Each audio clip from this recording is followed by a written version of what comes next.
नमस्कार विद्यार्थ्यांनो, मी रुपाली देवळमणी आज इयत्ता 11वी प्रकरण दुसरा भारतातील आद्य नगरे या पाठामधील नगरे व गाव वसाहती यांच्यातील परस्पर संबंध या मुद्द्यांविषयी आपल्याला चर्चा करायचं आहे. नंतरनं उत्पादन, व्यापार, व्यवस्थापन आणि शासन व्यवस्था या मुद्द्याविषयी आपल्याला चर्चा करायचं आहे.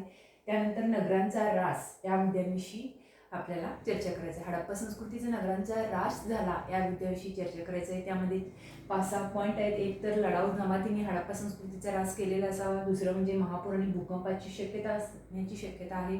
तिसरं म्हणजे व्यापाराची घसरण झालेली असेल किंवा हवामानात बदल झाले असेल, आर्थिक समृद्धीची उतरण झालेली असेल किंवा पर्यावरणाचा ऱ्हास इत्यादी हडप्पा संस्कृतीच्या ऱ्हासास कारणीभूत असलेले घटक असण्याची शक्यता आपल्याला दर्शवता येतात.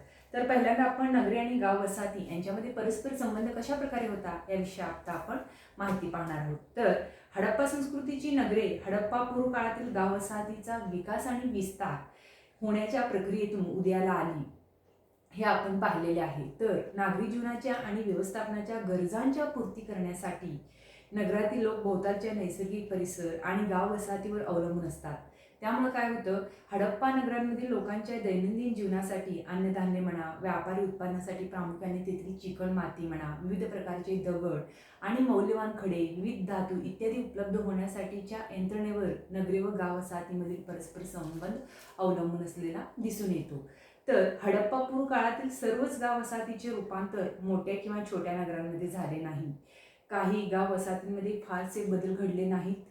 हडप्पा संस्कृतीच्या प्रमुख नगरांमध्ये केंद्राची गरजांची पूर्तता छोटी नगरे म्हणा, लहान मोठ्या आकाराच्या गाव वसाहती आणि निमभटक्या लोकांच्या हंगामी वस्त्या यांचे जाळे अस्तित्वात होते.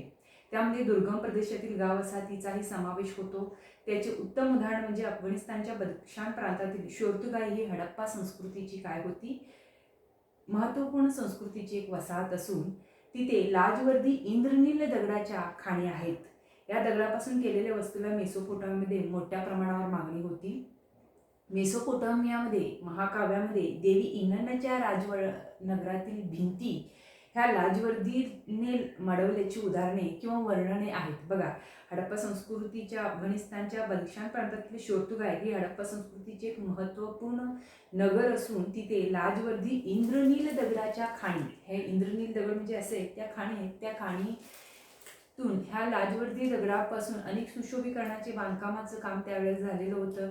तर ह्याचाच एक उत्तम उदाहरण आपल्याला देता येते. मेसोपोटामियामधील महाकाव्यामध्ये असं वर्णन करण्यात आलेलं आहे की मेसोपोटामियामधील जे देवी इनन्ना आहे, इनन्ना देवीच्या राजवाड्यातील भिंती हे ह्या लाजवर्दी दगडाने मडवल्याचे वर्णने आपल्याला तेथून पाहावयास किंवा वाचावयास मिळते. मग हडप्पा संस्कृतीतील लोकांच्या मेसोपोटामियाशी असलेल्या व्यापारात लाजवर्दी दगडाला अत्यंत महत्त्व मिळालेले आहे. मग हडप्पा संस्कृतीतील लोकांच्या मेसोपोटामियातील व्यापारात म्हणजे जास्तीत जास्त लोक हडप्पा संस्कृतीचे लोक ह्या लाजवर्दी दगडाचं निर्यात करत असेल आणि त्यांनी आयात करत असेल याचं प्रचिती आपल्याला येतो. अशा प्रकारे नगरे आणि गाव वसाहती यांच्यामध्ये परस्पर संबंध कसा होता हे आपल्याला पाहता येतं. दुसरं महत्त्वपूर्ण म्हणजे उत्पादन, व्यापार आणि व्यवस्थापन आणि शासन व्यवस्था त्या काळची कशी होती याविषयी सुद्धा आपल्याला माहिती पाहायचं आहे. तर शेतीला सुरुवात झाली तेव्हा मातीची भांडी घडवणं, शेती करणे ही काम काय कोणाची होती, तर स्त्रियांची होती. तर स्त्रिया ही मातीची भांडी कशी सुरुवातीला घडवत होते, तर हाताने घडवत होते. पेरणी करण्यासाठी टेपरणे वापरत होत्या. या पद्धतीमध्ये उत्पादन फक्त आपले कुळ आणि कुटुंबापुरते होऊ शकतं, अतिरिक्त उत्पादन त्यावेळेला होत नव्हतं.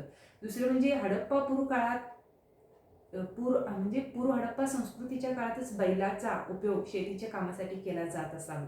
मग बैलाचा उपयोग फक्त शेतीच्या कामासाठीच होत होतं का, शेतीच्या कामाबरोबर वाहतुकीसाठी सुद्धा त्यावेळेला बैलाचा वापर होत होता.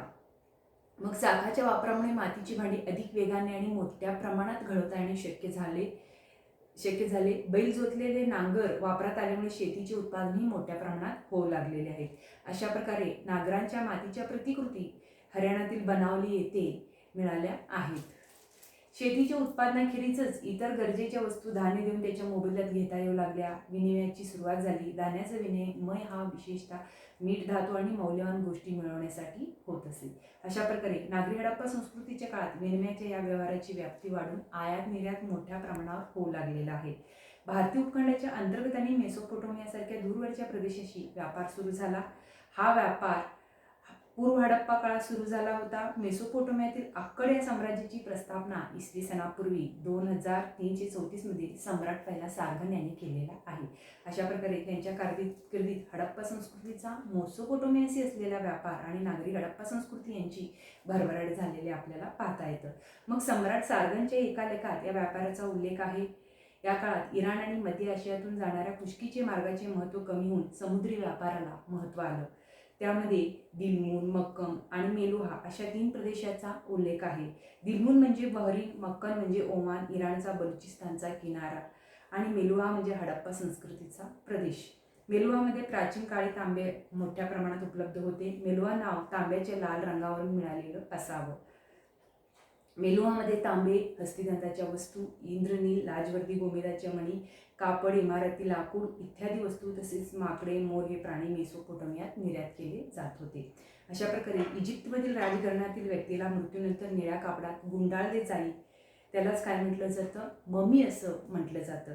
मग निर्यात केलेल्या वस्तूच्या मोबदल्यात हडप्पा संस्कृतीच्या लोकांना म्हणजे हडप्पा संस्कृतीच्या काळात नीलचे उत्पादन मोठ्या प्रमाणात केलं जात होतं आणि त्यावेळी त्यांचा व्यापार युरोपीय देशातील अनेक देशाशी झाला. मेसोपोटोमिया संस्कृतीतील झालेलं असल्यामुळं, त्यामुळे इजिप्तची संस्कृतीशी झालेलं सुद्धा असल्यामुळं त्या राजघराण्यातील जे काही मृतदेह होते त्यांना निळ्या कापडात गुंडाळलं जात होतं आणि ते पिरॅमिडमध्ये ठेवलं जातं. त्यालाच ममी म्हणून ओळखलं जातं. मोठ्या प्रमाणात नीळच्या वस्तूचं निर्यात झाल्यामुळे त्याच्या बदल्यात त्यांना सोने म्हणा, लोकर म्हणा, चांदी ह्यासारख्या गोष्टी मिळत असाव्यात. तर हडप्पाकालीन नगरांमध्ये कारखान्यांसाठी नगरांचा स्वतंत्र विभाग राखून ठेवलेला असा, म्हणजे कारखान्यासाठी म्हणजे ह्यासारख्या गोष्टीच्या वस्तूच्या उत्पादनासाठी. मग तसेच केवळ औद्योगिक स्वरूपाच्या वसाहतीही त्या काळी होत्या. शिंदमधील चनुदडो अशा वसाहतीचे एक ठळक उदाहरण असलेलं आपल्याला दिसून येतो. मग गुजरातमधील ठाणी ही विशेषतः व्यापाराच्या सोयीसाठी वसवली गेली होती हे असे स्पष्ट दिसते. मग कच्छच्या सौराष्ट्रातील हडप्पा संस्कृतीच्या कुंदाशी म्हणा, नागेश्वर, बगसरा यासारख्या ठाण्याहून तांबे, शंख, मौल्यवान खडे या गोष्टीच्या स्रोतापर्यंत पोहोचणे शक्य होतं. मग शिवाय सौराष्ट्राच्या किनाऱ्यावरून तयार झालेल्या वस्तू बाहेर पाठवणं अधिक सोयीचे होते. कच्चा माल मिळवणं, त्यापासून उत्पादन आणि तयार मालाची निर्यात या सर्वच गोष्टी एकाच प्रदेशातून करणे व्यापाराच्या दृष्टीने निश्चितच अधिक फायद्याचे असतं. त्याचा विचार करून हडप्पा संस्कृतीच्या लोकांनी सौराष्ट्रातली ठाणी उभी केली असं दिसतं. हडप्पा नगराच्या तुलनेत विस्ताराने छोटी असलेली ही ठाणी हडप्पा संस्कृतीची काय होती, औद्योगिक केंद्र होते. धोलावीरा हे नगर सौराष्ट्रात तयार होणाऱ्या मालाच्या व्यापाराचे नियंत्रण करण्यासाठी उभारले होते. लोथल हे काय होतं, एक महत्त्वाचं बंदर होतं. अशा प्रकारे हडप्पा संस्कृतीच्या उत्पादन, व्यापार आणि व्यवस्थापन आणि त्यांची शासन व्यवस्थेविषयी आपण माहिती पाहिलं. तर अधिक माहितीसाठी आपल्याला हे पाहता येतं की मेसोपोटोमियातील नगरांचा सत्तेचा आणि शासन व्यवस्थेचा केंद्रवर्ती बिंदू तेथील अत्यंत भव्य असणाऱ्या मंदिराच्या व्यवस्थापनामध्ये एकवटलेला होता. या मंदिरांना जिगुरात असं म्हटलं जातं. मंदिराचा प्रमुख हाच नगरांचा शासक असे. नगरातील समाज जीवन, सांस्कृतिक घडामोडी, सत्ता आणि अधिकाराची उतरण इत्यादी गोष्टी मंदिराच्या अधिष्ठात्या देवतांसाठी करायचे विधी आणि समारंभ यांच्या अनुषंगानेच आकाराला येत. या पार्श्वभूमीवर नागरी हडप्पा संस्कृतीमधील धर्मगुरू राजा ही संकल्पना मांडली गेली. मेसोपोटोमियामध्ये शेतीचे उत्पादन विपुल प्रमाणात होत असले तरी मौल्यवान धातू आणि रत्ने, इमारतीच्या बांधकामासाठी आवश्यक असणारे लाकूड यांचे स्रोत येथे नव्हते. या गोष्टी आयात केल्या जाणाऱ्या वस्तूच्या याद्या आणि त्या जेथून आणवल्या त्या प्रदेशाचे उल्लेख मेसोपोटोमियातील इष्टिका लेखांमध्ये मिळतात. निर्यात केल्या जाणाऱ्या वस्तूंमध्ये कापड, मातीची भांडी, चामड्याच्या वस्तू इत्यादीचा समावेश होतो. अशा प्रकारे एखाद्या व्यापारी वस्तूचे उत्पादन म्हणा, त्यांची आयात निर्यात म्हणा आणि त्यासाठी निर्माण झालेली नगरे आणि गाव वसाहतींमधील परस्पर संबंधाचे जाळे या सर्व गोष्टीच्या व्यवस्थापनासाठी एक सुसंघटित प्रशासन यंत्रणा प्रस्थापित झालेली असणार हे स्पष्ट आहे. म्हणजे नगररचना, विटा, वजनेणी, मापे, मुद्रा, विविध वस्तूंचे आकार आणि सुशोभीकरण या सर्वच बाबतींमधील प्रमाणीकरण हे प्रशासन यंत्रणेचे काय आहे, साक्षी आहे. या प्रशासन यंत्रणेची सूत्रे धर्मप्रमुखाच्या हातात होती असे मानलं जातं. मात्र हडप्पा संस्कृतीचा प्रदेश हा एकसंघ राष्ट्राच्या स्वरूपाचा होता की संघराज्याच्या स्वरूपाचा होता हे निश्चितपणे सांगता येणं शक्य झालेला नाही. म्हणजे मोहनजोदडो, हडप्पा, धोलावीरा, राखीगढी ही नगरे बहुधा प्रादेशिक राजधानीच्या स्वरूपात असावीत. मोहनजोदडो, कालीबंगन, लोथल, राखीगढी ही धार्मिक दृष्टीने केंद्रे महत्त्वाची होती. अशा प्रकारे हडप्पा संस्कृतीच्या शासन व्यवस्थेमध्ये ह्या सगळ्या गोष्टी किती महत्त्वाची होती, त्या काळची शासन व्यवस्था कशी होती, नगररचना, विटा, वजने, मापे, मुद्रा, विविध प्रकारचे आकार आणि सुशोभणे या सर्वच बाबतीमध्ये प्रामाणिकपणे प्रशासन यंत्रणेचे काय आहे, एक व्यवस्थित नमुना असलेला आपल्याला साक्षी देतं. आणि हडप्पा संस्कृतीचा प्रदेश हा एकसंघ राष्ट्राच्या स्वरूपाचा होता की संघराज्याच्या स्वरूपाचा होता हे निश्चितपणे सांगता येणं शक्य झालेलं नाही. मोहनजोदडो, हडप्पा, धोलावीरा, राखीगढी, नेगरे प्रमुख. मोहनजोदडो हे बहुधा प्रादेशिक राजधानीच्या स्वरूपाची असावीत किंवा मोहनजोदडो, कालीमंगल, लोथल, राखीगढी ही केंद्रे धार्मिक दृष्टीनेही काय होतं, महत्त्वाचं होतं. पुढचा टप्पा आहे हडप्पा नगरांचा ऱ्हास कशा प्रकारे झाला याविषयी माहिती पाहणार आहोत.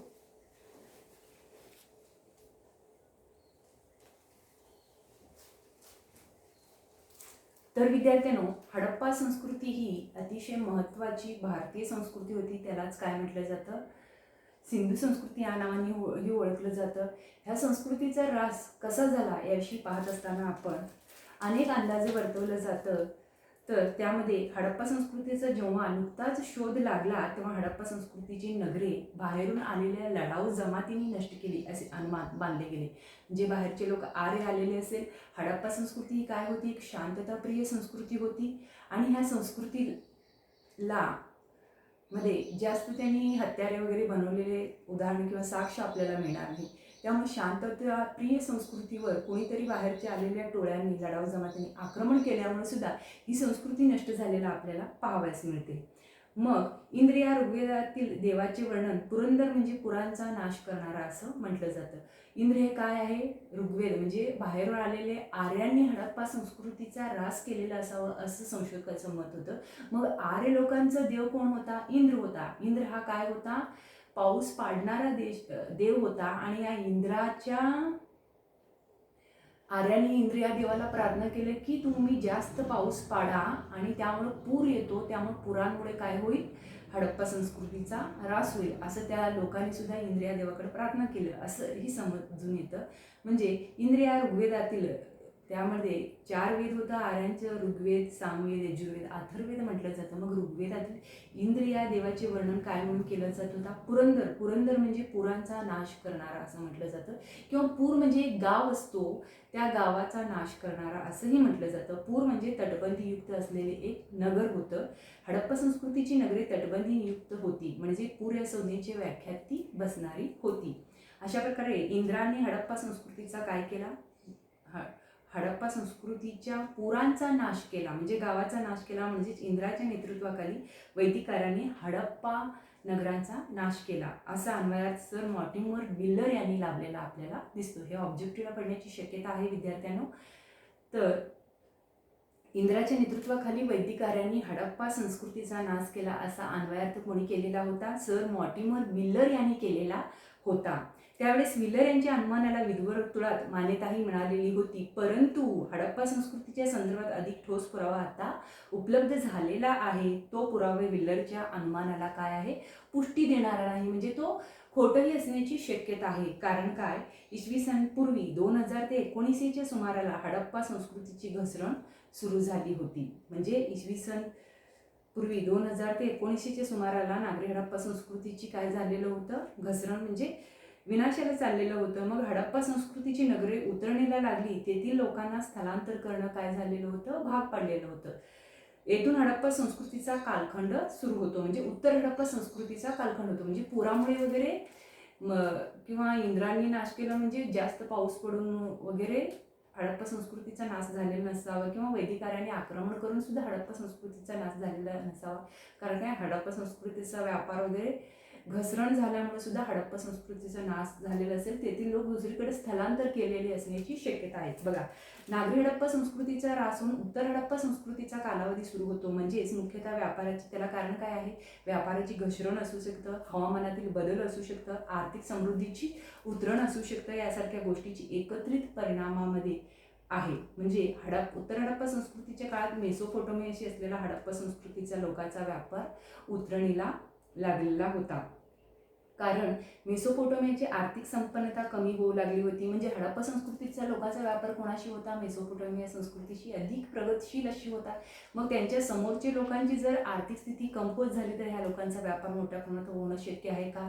नाही. त्यामुळे सुद्धा मेसोपोटामियाची आर्थिक संपन्नता कमी झाली याचा परिणाम सुद्धा कोणावर होणार नाही तर हडप्पा संस्कृतीवरच होणार होता. मग सततच्या अंतर्गत लढाया हे एक त्यामागचं कारण होतं. अंतर्गत लढायामुळे सुद्धा काय होतं? आर्थिक परिस्थिती घसरते. त्याखेरीज पिकाऊ जमिनीचे रूपांतर खारवड जमिनीमध्ये होत जाणे हे शेतीवर अवलंबून असलेल्या मेसोपोटामियातील संस्कृतीच्या नाशाचे प्रमुख कारण होते. म्हणजे मेसोपोटामियामध्ये काय होतं? सतत अंतर्गत लढाया होत होत्या. तेथील जमिनी खारवट होत असल्यामुळे सुद्धा तिथे शेतीही पिकत नव्हतं. त्यामुळे मेसोपोटामियाची आर्थिक परिस्थिती कमी झाली. त्याचं कारण कोणावर पडलं? हडप्पा संस्कृतीच्या रासास झालेला दिसून येतो. त्यातूनच हडप्पा संस्कृतीमधून निर्यात होणाऱ्या मालाची बाजारपेठ क्षीण होत झाली. म्हणजे जे काही हडप्पा संस्कृतीमध्ये पिकत होतं त्याची मोठ्या प्रमाणात निर्यात हे मेसोपोटामियामध्ये होत होता. मग जेव्हा मेसोपोटामियातील संस्कृती घसरणीला लागली त्यामुळे काय झालं? त्याचा परिणाम कोणाला होऊ लागला? हडप्पा संस्कृतीच्या मालाची बाजारपेठ म्हणून जी मेसोपोटामिया संस्कृती होती ती क्षीण होत असलेलं दिसून येतं. हेही हडप्पा संस्कृतीच्या नाशास एक महत्त्वपूर्ण कारण म्हणून समजलं जातं. दुसरं आहे पर्यावरणाचा ऱ्हास. जसे मेसोपोटामियातील संस्कृतीच्या ऱ्हासाच्या प्रमुख कारणापैकी पर्यावरणाचा ऱ्हास हे एक होतं, त्याचप्रमाणे हवामानात घडून आलेले बदल आणि पर्यावरणाचा ऱ्हास ही हडप्पा संस्कृतीच्या ऱ्हासाच्या प्रमुख कारणांपैकी एक होती. म्हणजे जसं आपलं हवामान बदल होतो किंवा काही विषम वातावरणामुळं आजारी वगैरे पडतात तेही एक कारण असू शकतं. भूकंप असू शकतो, महापूर असू शकतो. यामुळे सुद्धा हडप्पा संस्कृतीचा ऱ्हास झालेला आपल्याला दिसून येतो. मग इसवी सनापूर्वी 2000च्या सुमारास हवामान शुष्क होऊन काय होऊ लागलं? वारंवार दुष्काळ पडू लागले. पिकाऊ जमिनीची प्रत खालवत गेली. सरस्वती नदी म्हणजेच त्याच घग्गर आणि हाकरा नावाने ओळखल्या जाणाऱ्या नद्या ते काय होऊ लागलं? काळाच्या ओघात ते लुप्त झाल्या. म्हणजे त्यांच्या खोऱ्यात हडप्पा संस्कृतीची अनेक स्थळे मिळालेली आहेत याचा उल्लेख आपण केलेला आहे. याच काळात हडप्पा संस्कृतीची नगरे आणि त्यांच्या आर्थिक सामाजिक जीवनाचा डोलारा सांभाळणारा गाव वसाहतीमधील परस्पर संबंधाचा समतोल ढासळला. म्हणजे याच काळात काय झालं? हडप्पा संस्कृतीची नगरे आणि त्याची आर्थिक आणि सामाजिक डोलारा सांभाळणाऱ्या छोटे छोटे गाव वसाहती होत्या. त्यांच्यातील जो काही सामाजिक समतोल होता, आर्थिक धार्मिक समतोल होता तो ढासळलेला दिसून येतो. आणि सरस्वतीच्या खोऱ्यात घडून आलेला प्रचंड मोठा भूकंप त्यामागील प्रमुख कारण होतं. आणि सरस्वतीच्या खोऱ्यात घडून आलेला प्रचंड मोठा भूकंपामुळे काय झालं? या गाव वसाहती आणि नगरे यांच्यामधील संपर्क एक प्रकारे तुटलेला दिसून येतो. आणि त्या भूकंपामुळे सरस्वतीचे पात्र उंचावले जाऊन तिला मिळणाऱ्या सतलज आणि यमुना तिच्या प्रमुख उपनद्यांच्या पात्राची दिशा बदलली. सरस्वतीचे पात्र कोरडे पडले. त्यामुळे हडप्पा संस्कृतीच्या लोकांना स्थलांतर करावे लागले. त्यामुळे हडप्पा नगरांना उतरती कळा लागलेलं दिसून येतं. म्हणजे मोठ्या प्रमाणात काय होतं? पाऊस पडतो. दुसरं म्हणजे मोठ्या प्रमाणात काय होतं? तिथं सरस्वती नदीला जास्त पाणी आल्यामुळे सरस्वती नदी तिचं पात्र बदलते. त्यामुळे काय होतं? त्यामध्ये उपनद्यांच्या पात्रांनी सतलज आणि यमुना या तिच्या प्रमुख उपनद्यांच्या पात्रांनी दिशा बदलल्यामुळे काय होतं? सरस्वतीचे पात्र कोरडे पडल्यामुळे सुद्धा हडप्पा संस्कृतीच्या लोकांना काय करावं लागतं? पुढे काळात स्थलांतर करावं लागलेलं आपल्याला दिसून येतो. त्यानंतर हडप्पा नगराच्या अवशेषावर वसलेल्या वसाहती नागरी हडप्पा संस्कृती इतक्या प्रगत आणि समृद्ध नव्हत्या.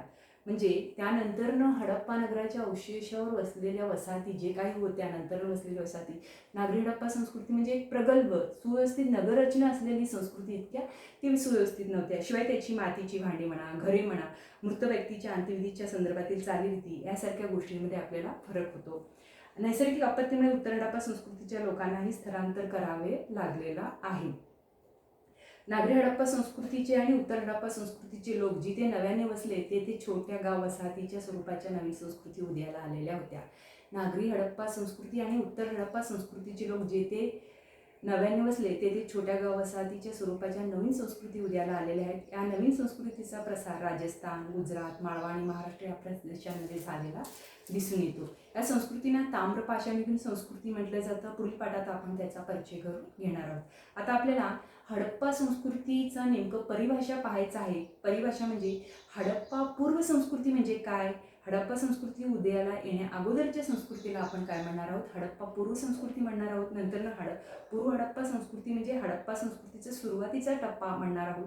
नंतर प्रगल्भ नागरी हडप्पा संस्कृती म्हणजे हडप्पा नागरी प्रगल्भ संस्कृतीचा संपूर्ण विकसित टप्पा म्हणणार आहोत. उत्तर हडप्पा संस्कृती म्हणजे प्रगल्भ हडप्पा संस्कृतीचा उतरणीनंतरचा काळ असं आपण म्हणणार आहोत. आणि हडप्पोत्तर संस्कृती म्हणजे हडप्पा संस्कृतीनंतरच्या विनाशानंतरचा गाववसाहतीचा काळ. हडप्पोत्तर संस्कृती म्हणजे हडप्पा संस्कृतीच्या विनाशानंतरचा गाववसाहतीचा काळ असं म्हणणार आहोत. अशा प्रकारे विद्यार्थ्यांनो आज आपल्याला प्रकरण दुसरा इथे संपतो. नमस्कार.